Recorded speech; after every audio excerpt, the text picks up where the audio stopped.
supply chain failures may actually have a fairly important impact over the next month. So I thought we'd talk about that with Brandon Arnold, who's Executive Vice President at the National Taxpayers Union. Brandon, welcome back. Thanks for having me. So what is happening? Is the White House, is Joe Biden in particular, is his campaign likely to be successful in convincing Americans that they're not living in an absolutely terrible economy and a terrible situation? Yeah, well, that one's hard to answer with a straight face, because we all know, whether you're a Republican, a Democrat, an independent, we all know what the economy is like these days. We all go to the grocery store, we all go to the gas station, and we see the impacts of Bidenomics each and every day. He keeps trying to put lipstick on a pig, but it is not working no matter how many times he tries it. And now what he's trying to do is divert attention to the supply chain. The supply chain obviously has been a mess. Our supply chains have been in turmoil instead of the pandemic. One of the reasons that, of course, we have this high inflation rate that persists. He made it so much worse early in his administration by pumping trillions of dollars into the economy at the exact wrong time. That's when we saw the inflation really skyrocket. And now he's trying 2.5 years later to fix this, of course, with bad policies, with more Bidenomics, with more top-down government-run solutions.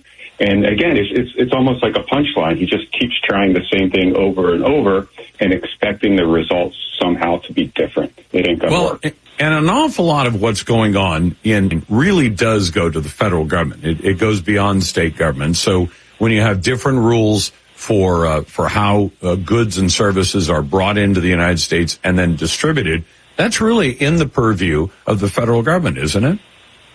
Yeah, absolutely. And there are things that the government can do to reduce the friction that we see in supply chains. One of the big things, of course, is reducing energy costs. Time and time again, we see the Biden administration moving in the wrong direction, making oil and gas more expensive, with their fingers crossed that somehow alternative energies and electric vehicles and so forth are going to magically become more affordable. We'll drive down that $60,000 electric vehicle SUV down to $20,000, $30,000 so average Americans can actually afford it. You can't just snap your fingers and see that happen.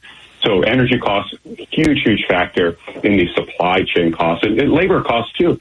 Biden is so beholden to labor unions that he's driven up the cost of labor. We've seen so many strikes, whether they are pending strikes in the airlines, whether there's their ship dock workers. That was a huge problem, of course, with inflation. This is the time if you want to go on strike, the UAW as well. This is the time that if you want to go on strike, you're going to have the administration at your back. So now that's the time to lock in these long-term contracts that, of course, raise costs for consumers down the line. Well, and Brandon, even at the state level, I don't want to overstate this, but correct me if I'm wrong. You have a state like California that says we no longer accept that you're an independent operator when it comes to trucks. I did to a lot of to most professions and said you can't do gig work. So they throw a giant monkey wrench into the gears of ride share, of package delivery, of all these things. And then you tell the truck drivers, by the way, you have to actually work as a W-2 employee for somebody. So all of a sudden, all these trucks that are available to move things around the country from California's ports, which I think are about 40% of all the, maybe more than that, of the imports on the West Coast.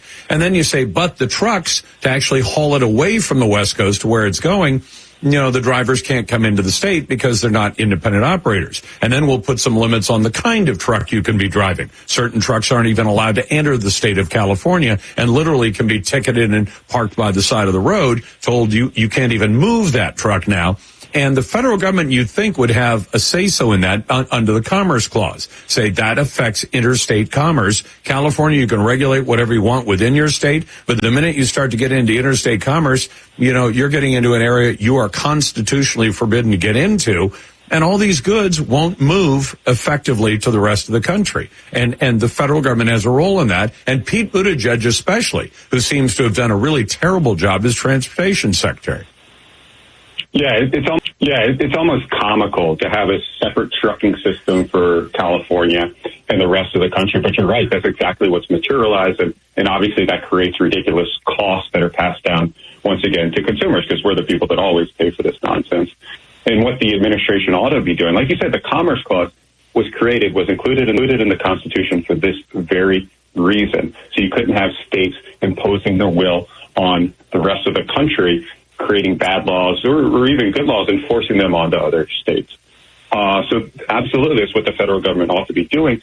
But instead of striking down California's law or attacking it because it is such an error, they're trying to spread these same policies and force them upon the entire country. And we see that with all sorts of rules coming out of the Department of Labor dealing with independent contractors, franchisees. They are trying to adopt a California mentality, which, as you well know, has chased millions of Californians out of the state to Texas, to Arizona, to even Florida. Elon Musk. They're trying to, right? Yeah, exactly. They're trying to force that upon the entirety of the country. It is just absolutely ridiculous. And what is Biden going to do? He's going to employ the Defense Production Act to jack up the production of medicine? Bad shape. We're not in the pandemic anymore. We do have some wars going on that we're financially involved in, but not other than that. And we're going to get in the DPA and say we're going to make companies make more of products that are in demand. Again, ridiculous. The Defense Production Act was created, as its name suggests, to help us in times of national security threats.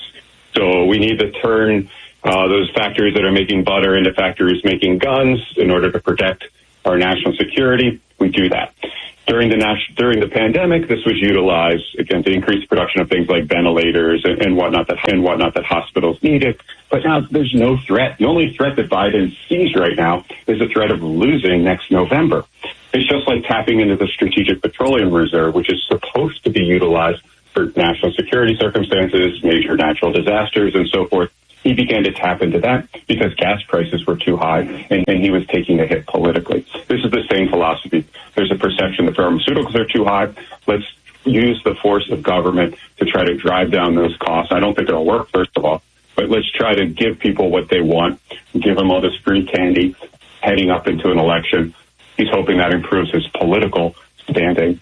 I'm very skeptical. I think it's just bad policy and bad politics.